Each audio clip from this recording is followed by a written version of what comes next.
Күн, ай және әтеш.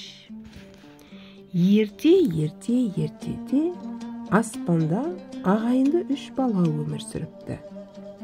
Үлкені күн, ортаншысы ай, кішісі әтеш екен.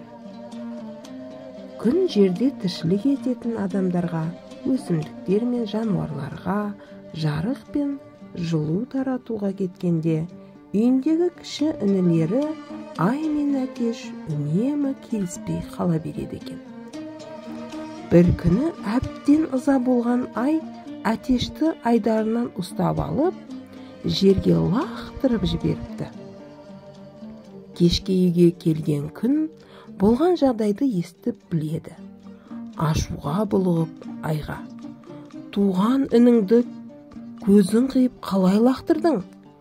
Сендей рахымсызды көргім келмейді. Бұдан былай аспанға мен күндіз, сен түнде шығатын боламыз». Ал әтеш жақын інім болып қала береді. Ол мені ұмытпайды, дейді. Сол уақыттан бастап әтеш таң атысымен күнді көргенде кукареку деп айғай салатын болыпты. Бұл амансыз ба күн аға дегені екен. Ал кеш түссе қонақтауға кетеді. Өйткені аспанға шыққан айды көргісі келмейтін көрінеді.